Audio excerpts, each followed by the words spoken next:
My name is Michael, and it was through the introduction of a mutual friend that I first met my wife, Amanda. From the start, she exuded cheerfulness and sociability, and we immediately clicked. Our initial outings for meals quickly blossomed into something more, and before long, I found myself developing strong feelings for her. After 2 years of dating, we both began contemplating marriage. Living together seemed like the natural progression, and the following year, we officially tied the knot in a grand wedding ceremony. Surrounded by our closest friends, the day felt like a once-in-a-lifetime celebration. Our friends even added their own entertaining acts, making the occasion truly memorable. Married life was a blissful journey. While we both juggled our jobs, Amanda's demanding work often meant she arrived home earlier than me, dutifully preparing delicious meals for us. Her consideration for my love of meat led to her cooking meat dishes 3 times a week, ensuring a balanced diet. Each homemade meal felt like a blessing, and I cherished having her as my partner. However, almost 3 years into our marriage, I began to notice a shift in Amanda's behavior. She stopped cooking dinner and started going out after work, leaving me alone at home with frozen meals or supermarket dishes. The change left me feeling somewhat isolated, but I attributed it to our busy schedules and didn't delve into her feelings enough. After enduring this routine for about 2 months, I realized I needed to address the situation. With work finally calming down, I took some paid leave and planned a getaway to a hot spring with Amanda, determined to reconnect and mend whatever rift had formed between us. When I entered the house, I found Amanda lying on the sofa engrossed in a fashion magazine. Her lack of acknowledgement upon my arrival struck me as unusual. "Hey, Amanda," I began, breaking the silence. "I've scheduled some time off work for us the week after next. How about we go to a hot spring and unwind together?" Without glancing up from the magazine, Amanda replied, "No, I'm not interested." Her response caught me off guard, leaving me momentarily speechless. I had meticulously researched accommodations and nearby restaurants, intending to present her with a thoughtfully planned getaway. "I've been so caught up with work lately that I haven't been able to give you much attention," I explained. "I thought some time away together would help us reconnect. I assumed you might be feeling lonely too." Despite my efforts to bridge the gap between us, Amanda remained indifferent. "It's fine as it is," she remarked, still fixated on the magazine. "I have plenty to occupy myself with when you're not around. Don't worry about it." Her dismissive attitude left me puzzled and disheartened. That night, I struggled to sleep, weighed down by uncertainty and unease. The following morning, the tension between us lingered as I left for work. Unable to shake off my concerns, I confided in a coworker during lunch. "Hey, can I talk to you for a moment?" I asked hesitantly. "It's not exactly a fight, but something happened with my wife yesterday." As I recounted the previous day's exchange, my coworker offered a blunt suggestion. "Could she be cheating on you? I mean, you don't have any other clear reasons, right?" I racked my brain, unable to conjure any other explanation for Amanda's sudden aloofness besides the ominous word, cheating. It reverberated in my mind, a weighty echo I never thought I'd associate with her. But once the seed of doubt was planted by someone else, suspicion flourished and my health began to falter under its oppressive weight.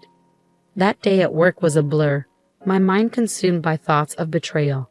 Unable to concentrate, I made the decision to leave early. Upon arriving home, I bypassed changing into comfortable clothes, shedding only my suit jacket before collapsing onto the bed, mentally and physically exhausted.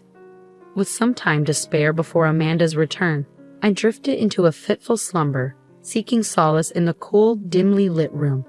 My restless sleep was abruptly interrupted by the unmistakable sound of laughter and multiple voices entering the house, followed by the distinct sound of Amanda's voice. Initially, I assumed she had returned home. However, the presence of an unfamiliar male voice shattered that illusion, intensifying my suspicions. As footsteps approached the bedroom, my heart raced with apprehension. My fears were confirmed when Amanda entered the room, her expression momentarily betraying surprise at finding me there. Her subsequent words dripped with mockery as she questioned my presence. "Oh, Michael, what are you doing here?" she taunted, her tongue dripping with disdain. "I thought you were supposed to be at work." I faltered, my stomach churning with a sickening mix of dread and betrayal. I decided to take a paid day off, needing some time to process everything. Amanda's response was indifferent, her gaze shifting to the tall man standing beside her, his arm casually draped over her shoulder. "You went out," she stated, devoid of any concern for my well-being. I wanted to demand the man remove his arm from my wife's shoulder, but waves of nausea and a pounding headache left me speechless. All I managed to muster was a weak, "Well, you already know." Amanda cut me off with a brazen admission, her defiance palpable as she crossed her arms and stood her ground. "It's true," she declared, her tone unapologetic. "I'm cheating on you with this guy, and it's your fault. So no apologies from me." Her confession hit me like a freight train, leaving me reeling and utterly bewildered. Before I could gather my thoughts, she continued, dismissing my shock with a wave of her hand. "Stop looking like that," she scolded. "You've neglected me for so long. Scott treats me like a woman, and being with him fills the void in my heart. He's always up to date with the latest trends, being the president of his own company. Plus, he's fun and exciting." As Amanda praised the man, I finally recognized his face. It all fell into place when she mentioned his position as a company president. He was the head of XYZ Company, a client I had been working closely with. His meteoric rise in the industry, starting his business in his 20s, had made him a notable figure. I recalled our interactions during business meetings and exchanging business cards, never imagining that he would become a central figure in this devastating revelation. "Why?" I asked Amanda, my voice trembling with disbelief. "Like I said before, that's why," she replied nonchalantly, her tone devoid of remorse. "But I'm fine with getting a divorce." The word divorce hung heavy in the air, igniting a desperate urge within me to halt Amanda's departure. Yet as she moved to leave the room with Scott, I struggled to find the words to stop her. "Are you really okay with ending our marriage so easily?" I implored, my heart aching with the weight of impending loss. But Amanda brushed off my concerns with a dismissive wave. "It doesn't matter anymore," she declared, making a move to exit with Scott in tow. "I'll ensure Amanda's happiness, so don't worry," Scott interjected, flashing me a disarming smile before following Amanda out of the room. Left alone, I grappled with the reality of impending divorce, a bitter pill to swallow. In the aftermath, I finalized the divorce proceedings and received alimony. However, the emotional toll of the betrayal left me mentally shattered, necessitating a leave of absence from work to focus on my recovery. The root of Amanda's infidelity became clear during this period of introspection. My relentless dedication to my job had left her feeling neglected, driving her to seek solace in the company of others. Amanda's outgoing nature and ease in forging connections led her to cross paths with Scott at bars, where their bond quickly deepened. During my hiatus from work, a colleague informed me that Scott's company, a former client, had relocated its headquarters from New York.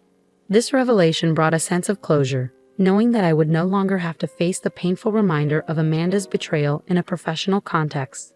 In the years that followed, I gradually reclaimed my mental well-being. By a stroke of serendipity, I found love once again and made the decision to remarry, embracing the hope of a brighter future. I had made the decision to change jobs and relocate to a rural area, seeking a more tranquil lifestyle surrounded by abundant nature compared to the hustle and bustle of the city. Married life in this serene setting seemed to suit me well, and I was content, living a peaceful existence. However, tranquility was disrupted when, on a day off, a police officer called out my name, halting me in my tracks. Confused and unaware of any wrongdoing, I followed my instincts and made my way to the police station. Upon entering the station and being ushered into a room, I was met with an unexpected sight: my ex-wife, Amanda, waiting for me. Before I could process the situation, Amanda launched into a tirade, accusing me of stalking her with an unsettling level of excitement. Bewildered by her accusations, I attempted to reason with her, but she persisted, refusing to acknowledge my side of the story. My confusion only deepened when a police officer brought in another individual, Scott. With a bitter twist of irony, Scott joined in, questioning my motives and insinuating lingering feelings for Amanda despite years having passed since our divorce. His words stung, a painful reminder of the tumultuous end to our marriage, a wound still raw, even after all this time. I requested an explanation from the police officer who had brought Scott into the room. It transpired that Amanda had been enduring the torment of a stalker for an extended period, and in her distress, she had mistaken the stalker's resemblance to me and reported me to the authorities. The police, upon discovering my recent move to the town, had called me in for questioning. While I comprehended the gravity of the situation, Amanda's dismissive attitude only fueled my frustration. However, the police officer intervened, urging me to remain calm and suggesting that I provide evidence to support my innocence.